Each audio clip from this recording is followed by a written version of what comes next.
What's up, everybody? It's Soren Baker, Amir, Rahimi. and today we're taking it to Long Beach with Domino.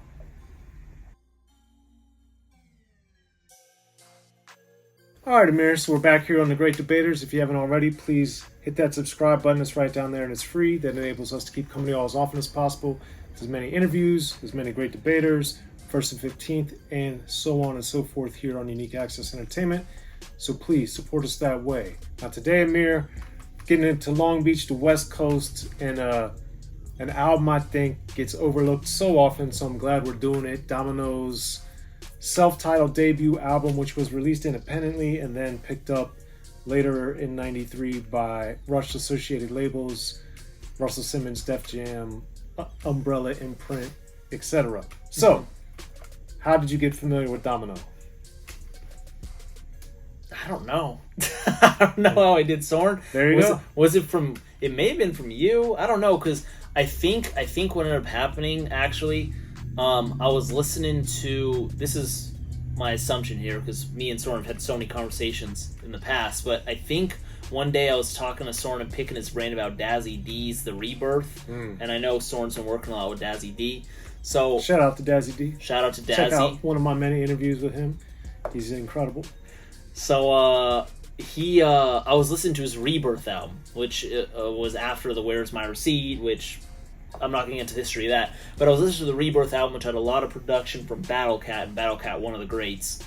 And then he had asked me if I had heard I think that's how it happened. You had asked me if I heard the Domino album, and I remember I'd seen it, but just hadn't listened to it yet. So he recommended it, and I bought it shortly thereafter, because that's usually what you do when Soren speaks. He should listen because he knows his stuff. So I bumped it, and then that's how I heard it. I'm almost certain, and wow, what an album this is. I mean, Battle Cat is incredible. Domino is awesome. I had also heard him on the Bloods and Crips album. So that's another thing too. But this album, wow. So the first song that I had heard, or actually no, the first song I heard was the first song on the album. But track 2 is my first pick, and that would be Ghetto Jam, which is the most popular song on the album, and it's excellent. And these are things that, man, I love his voice on this song. Very smooth, complete mood music. You can play it, on your way to the beach. It's a sunny day. If you have a convertible, you make sure that that's all the way down. You can listen to it with friends. This is a song that I show people who like rap but don't love rap, because this is a song that it's pretty much everyone likes it, almost always. Very West Coast. I believe Domino also produced on this song. He co-produced with Battle Cat, so that's also pretty neat. I always wonder when you have an album that's 90% produced by one person, when another person co-produced on, I'm like, well, what did they contribute? It's so fascinating. So I think his verses, the addictive chorus, I remember Ready to Die was one of the first albums that I had ever heard, and then I never knew what he was saying when he said, here we go, Domino. So when he said that, I was like, okay, what's that? And then now I hear it all these years later. I'm like, oh shoot, that's what it was. He's like, here we go, but I'm not Domino. Is that one more chance or something? So interesting stuff, and Ghetto Jam is just a super, super dope song, and right here, and it's right behind us, and that's got to be my first pick, man. Ghetto Jam is also, unsurprisingly, one of my picks, and man, just looking at it from the Battle Cat production standpoint, the drums on here, which I always wondered, it sounds very similar to the drums from Deep Cover, and I've never really examined it too much, but it had that same type of feel to me. Unlike Deep Cover, which has a much sinister everything else, the drums on Ghetto Jam, by comparison, lead into, like Amir was saying, a much smoother, happier vibe.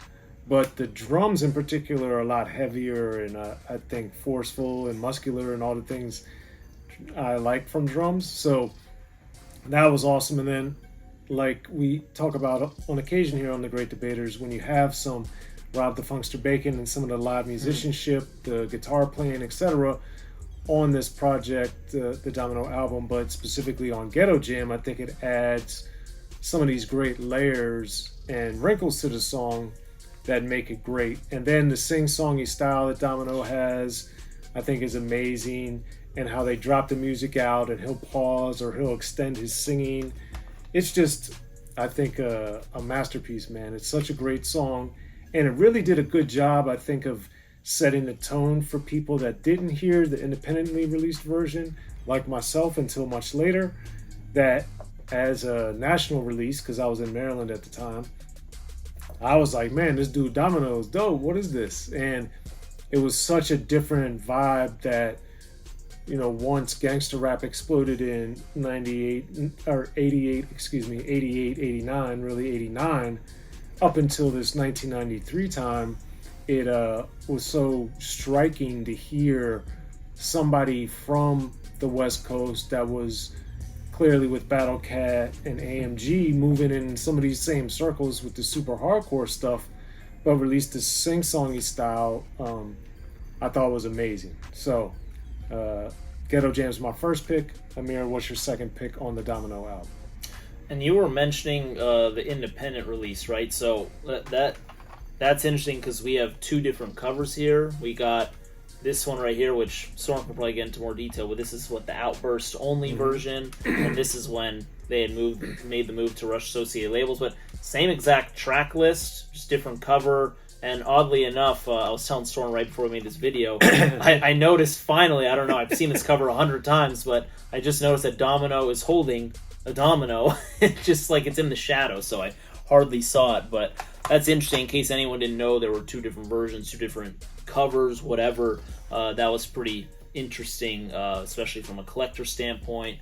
But AFD is my second track, which stands for Ass for Days. And something about this beat is so good, man. Just the synth, and just like the chorus is super repetitive, which I I think all men can appreciate. But no, I mean, I think it is catchy. I really enjoy the beat. Obviously, the subject matter is pretty clear on what it's talking about, but this is just a fun song to play, and just really like the beat, and there's not much more to say about that, but I was really tearing between this and another song, which I just have a hunch that Soren's going to pick it, and if he doesn't pick it, I'll talk about it a little bit, but I'm going to pick that as my second track, so AFD. Alright, that's not one of my picks. My second pick is probably my favorite song on the album, which is Long Beach Thing. That's the one I was thinking. That song to me is the best song on the album, and I just love the music on it. The musicality on it is amazing. Just Long Beach Thing, Long Beach. Like, I love it how they say it. And I just remember thinking, as growing up in Maryland and never having been to California at this point in my life, or never been to Los Angeles area or Long Beach at this point in my life, I was, like a lot of people not from here, just imagining, oh, it's Long Beach, what is it like, what does it look like, what does it feel like, and all this stuff. And then Long Beach Thing, I think, really gave a vibe to the city, many years later when I started going to Long Beach and being there a lot. Obviously not the hood side of Long Beach per se, but the feel of it was more of the downtown by the beach, where it's it's very pretty and all those type of things. So I just remember always getting excited to hear Long Beach Thing, and just always remembering that initial vibe and excitement and euphoria I felt when I would be hearing it. And again, I just gotta tip to Battle Cat and check out my interview with him there on Unique Access Entertainment. But Battle Cat on this album, I think, is so great, and the mixing on the album is so great. The separation, the drums, the instruments, and everything. And I think musically, Long Beach Thing just hits the spot, man. It's amazing, and I'm very glad to hear that this album was able to really, shine a light on a city that, of course, Snoop and the East Siders and so many other people did so much for it around this time and a little bit later. But Domino, I think, was one of those early ones putting the flag down. Like, yo, Long Beach got something to say, and Domino did. So there it is. That's true. Yeah, no, and we've talked about this on previous episodes. I really like when people are repping where they're from or where they're at or wherever.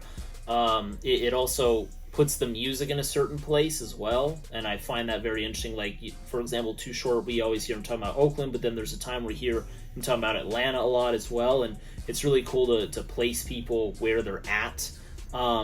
So that's cool. I really admire those songs, and Domino's putting the flag down. He's repping Long Beach, which is awesome.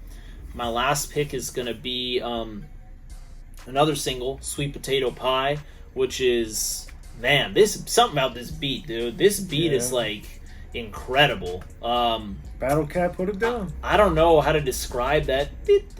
I don't know how to describe that. Whatever that is, you can drop it in the comments or whatever. Whatever that thing is, maybe Soren knows. I don't know how to describe it. I love that. That sounds awesome. Domino talking about the Sweet Potato Pie. It's just such a smooth song. He's talking about the chocolate tie, the gin, just all this stuff. And I bet this is a song that had a lot of people drinking and smoking. You know, that's not something, I don't smoke. I will drink from time to time, but I can picture being in like 93, 94. These are things that you're like, man, put that Domino on while we're doing whatever we're doing, right? So I think just the vibe of this song is excellent. I think having this song and Ghetto Jam as the two biggest singles from now make complete sense. I was also shocked that this song spawned 4 singles. I have to imagine we have Money Is Everything, Long Beach Thing, Ghetto Jam, and Sweet Potato Pie, and it's just a 10-track album. So very interesting, and Sweet Potato Pie is incredible. And I also want to shout out, there's a remix on here that I really like. I think it's the West Coast Jazz, if I recall, or sorry, it's one of the Sweet Potato Pie remixes, the West Coast Jazz, the Ghetto Jam one, which is also awesome. So really dope stuff. Always, when you have your stuff, always make sure you listen to those extra cuts or extra remixes, because you never know if you're going to get an extra verse or whatever, just a sick beat. So, man, awesome song. Really like Sweet Potato Pie. Sweet Potato Pie is great, and I really like it, but that's not my third pick. Oh, wow.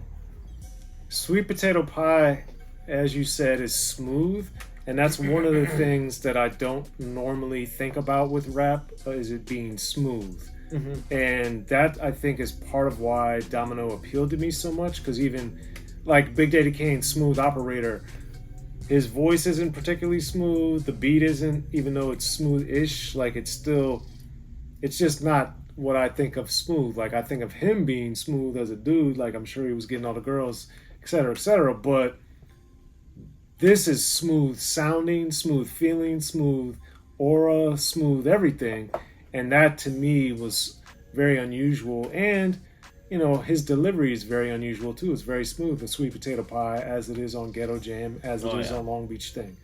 Now, my third pick, I remember when I heard That's Real, the last song that AMG produced.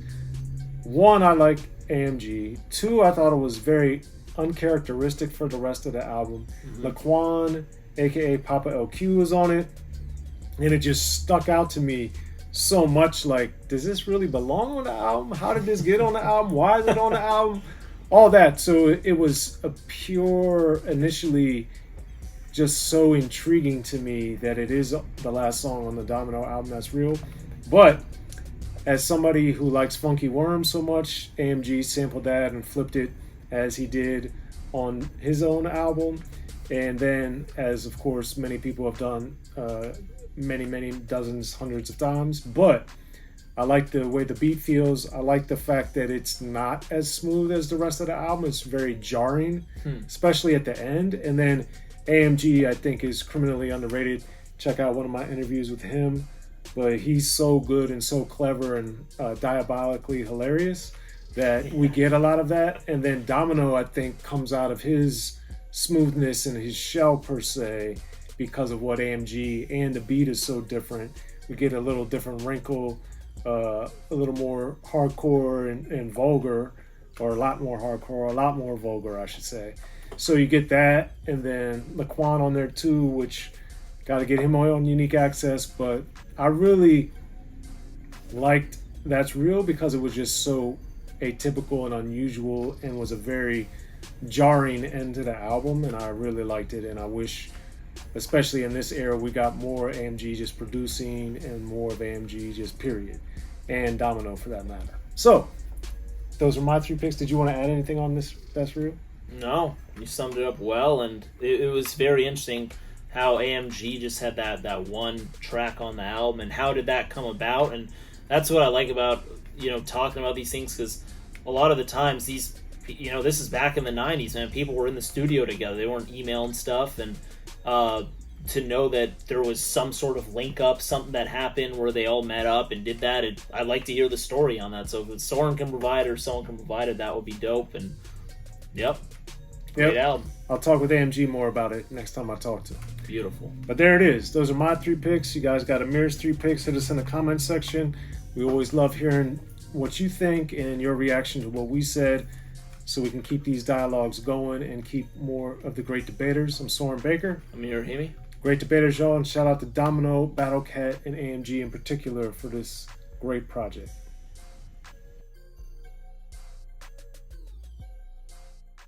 In the beginning, hip-hop was ruled by the East Coast. Then the West Coast rose to prominence thanks to gangster rap. Straight out of Compton, crazy motherfucker named Ice Cube. Hip-hop changed the world.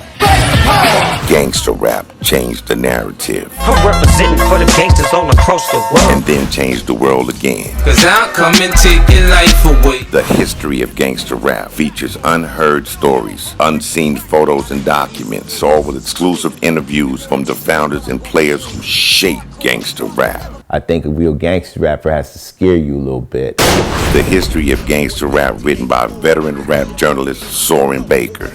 In stores now. Yo, what up? This is DJ Quick. Be sure to pick up my homeboy Soren Baker's book, The History of Gangster Rap, if you really want to know what we do.